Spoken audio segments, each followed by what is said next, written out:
Ladies and gentlemen, welcome back to the bar. This is Morbid Mansion on Jimmy Master Animatronics, and today I have quite an item here to show you guys.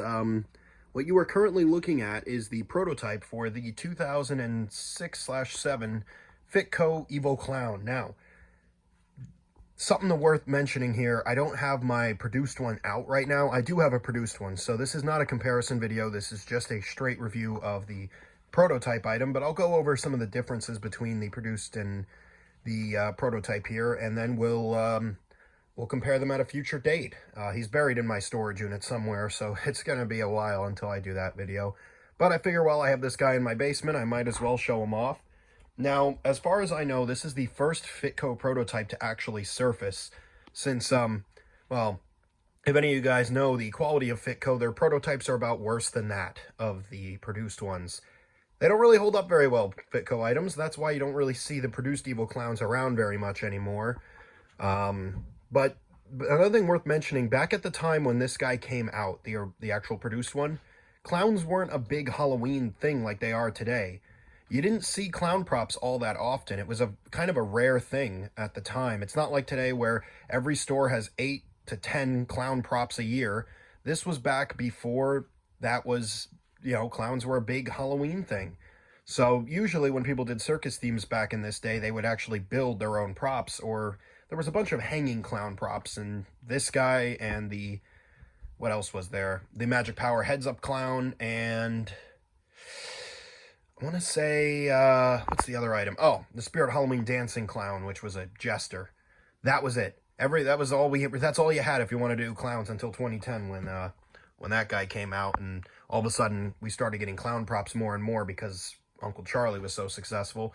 But this guy actually sold very, very well, the produced one. If you watch a lot of yard haunts from like that 2006 to 2010 period, you're guaranteed to at least see him in one of those videos or multiple. Now, if you've seen the produced one, you're looking at this and you're probably shocked just to see how well detailed that the prototype really was compared to the produced. So we'll just head right into it and start talking. As you can see, we have some chips in the paint here, but it's no big deal. The produced one is made out of a hard plastic, the head. But on this one, it's actually latex, the head. And instead of like the produced model where the mold ends right here at the bottom of the neck, on this one, it's a full bust sculpt with shoulders and everything. We'll get a better look at that. I'll take some of the costume off. And another thing worth mentioning, the produced one is on a resin fiberglass ceramic style base with one pole going up. As you can see, this guy is on a Pan-Asian collapsing mech, so very different style. Now, he is not animated, this item. This is a static, and I don't know if he was always intended to be a static and he was animated towards the end of the prototyping phase, or if this was just a prototype to show off the costuming design of the item before they started adding animation later on. But this does not have any electricals in it. There's no board, there's no motors, there's no wires, there's no lights, there's no nothing. This is a full static item. It doesn't do a thing. So that's why this video might be shorter than some of the other ones, because there's nothing to really show off in the mechanical department. But the look of this guy is really, really cool, and it is nice because the head is pretty much painted identical to the produced ones. Fitco did a pretty good job of transferring this head style to a produced item, but I still think this looks slightly better. We have blood on the teeth, which the produced one doesn't have. He's also a little hunched forward, and if you look at the original stock photo, which I have for this item, he actually is standing more straight. And the reason why he's so hunched now is this thing is literally held together with tape and zip ties and pool noodles. So he's not, you know, over time he has started to lean forward. I might go in there and fix him up when we do the comparison video, you know, put some better zip ties in there or something.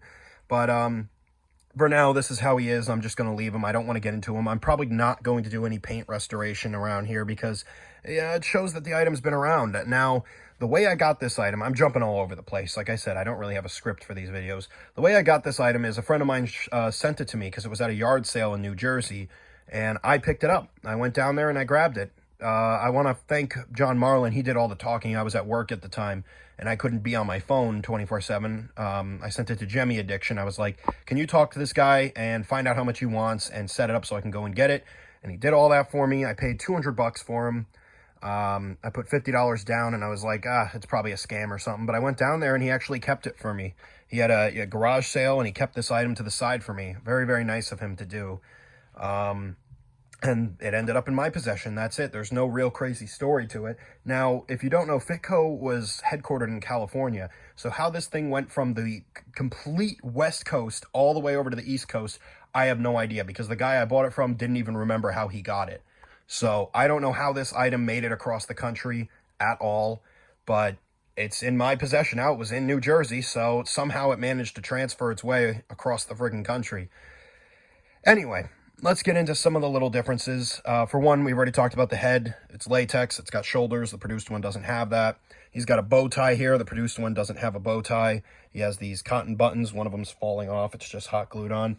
Produced doesn't have that because the produced one has an apron over him with the blood on it. The blood isn't actually on the outfit. The produced one, the sleeves are not all red like this. They tend to, what it is he's split down the middle, yellow and blue, and he's not, there's no yellow. It doesn't split here on the side. It's only split down the middle. So the sleeve on this side, I believe, is yellow to about here, and then it switches to red. On this one, the yellow and blue switch in the middle, they switch in the center here, and the sleeves are fully red. Another thing here, he actually has hands, and they're latex. They're like monster hands. I don't think these are new sculpt for this. I'm sure these are like an off-the-shelf latex hand style thing. The produced one has white gloved hands that are like sewn together. It looks like puppet hands. It actually looks really, really bad. But this is what was prototyped. You could see the knife was just hot glued in there, and at some point, I guess it fell out because they just threw a screw through it. The knife here, besides being massive compared to the produced one, is an actual off-the-shelf Ruby's costume knife as well. You can see it's chipped some of the paint off over time. Just happens. Lots of blood on it. Lots of blood on this item compared to the produced one. The produced one does have blood, but not nearly as much. Same deal going on over here on this hand. It's got the monster hand here. There's pool noodles in here stuffing it. We'll get a better look at that. Moving down here, we have the tag on the base. Now, I don't think this is a prototype tag. The way I think this is, Fitco got out of the producing Halloween business in like 2009 and opened stores. This looks more like a tag, like a sale tag, and I'm thinking they must have taken this out of their warehouse or wherever it was in their offices and just put it on the floor inside their store and sold it. Because this looks more like a barcode to buy the item, but it's not like a generic store, because as you can see, it says First Imperial Trading Company with their phone and fax. So I'm thinking this might have been sold at one of their own stores, and that's how it got bought. That, or that's just how Fitco does their prototype tags. Like I said, no other prototype has ever surfaced from Fitco, so it's hard to know if that's how they all are, or if that's just because this item was sold that way. The shoes are actual costume clown shoes. These aren't like produced for this item. These are, at the time you could buy these off the shelf, and the main way to see that is it actually has grips on the bottom. These are actual shoes that are laced up. You can see some of the hot glue here has failed. It's supposed to be holding it down. You can see some of the pool noodle there, and some of the many clear plastic tape you're going to see on this item. You got some blood left over there on the base.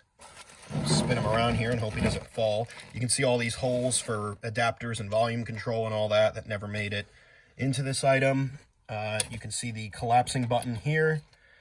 We'll go ahead and spin him all the way around and go back up him. Show you the inside of him. So right here on the back of the costume, it's opened. You can see it's just been tied shut up here. Some zip ties sticking out the back. Let's see if I can get the costume off of his shoulders. I was able to do this before. It wasn't as tight before, mind you. There we go. So you can see the sculpt for the shoulders goes all the way. It's not fully painted all the way, mind you, but it is there. You can just see the massive amounts of tape that's holding him to this Pan-Asian collapsing mech here, which goes all the way down, and it's got this bar going across the top that he's actually taped to. Like I said, he should be more like this, but the tape is just starting to fail. One of the cool things up here on the back of him, it's kind of hard to see. Get this out of the way. You can actually see he's been printed with Fitco on the back of the sculpt. You can see the F, the I, the T. The C is kind of hidden in there, but the O is there, so it actually says Fitco across the back of the sculpt, and it's painted here at the back as well. it's not as much painted towards the sides, but they did paint the back of it, oddly enough. We'll go ahead and pull the shoulder back on. Actually, before that, you can see the posable wire hanging down here for the arms, which meet up here in the middle, and more pool noodle to stuff out the arms. The produced one has no stuffing in the arms at all. There we go, we're back on that side. You can just see this side.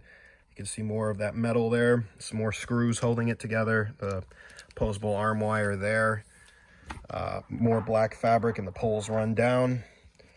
So, like I said, this item is not animated. You can already see in there's no motors, no wires, no nothing. And I've looked in the board, or in the base, there's no board in there. So, it's purely a static item, but for the first ever Fitco prototype to surface, this is probably the coolest prototype, just by design, by how it looks. It's such a good looking item. And it's a shame that the produced one is so cheaped out compared to this.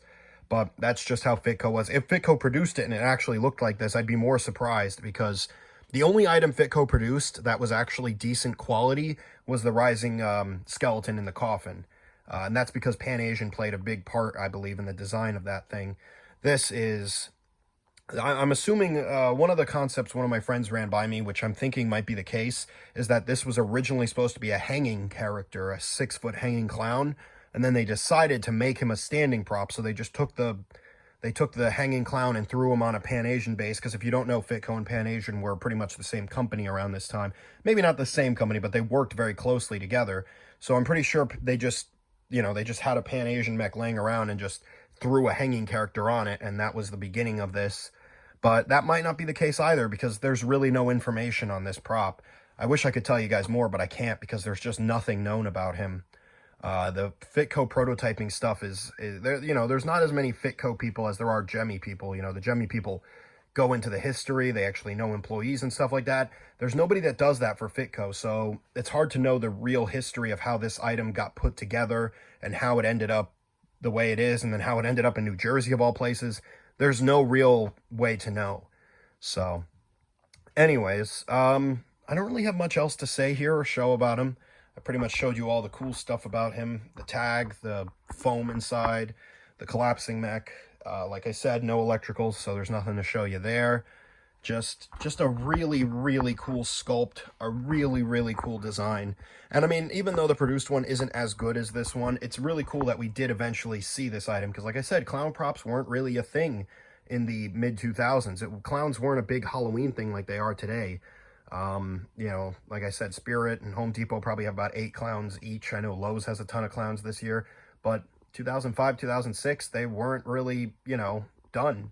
They weren't around. So he was like, I believe this was the first life-sized clown prop ever released. So in today's world, with all the clowns everywhere, this guy's actually a pretty important piece of haunting history, because clowns have become so big, and this is pretty much where it started. This is the item. It didn't really kick off the clown renaissance. That was the creepy towering clown. But he's the first life-size clown we ever got. And because clowns are so popular today, I really think he's a big, big part of haunting and collecting history in this community, because he's the reason why, clowns are around today, I'd like to say. This item actually sold really, really well, the produced one.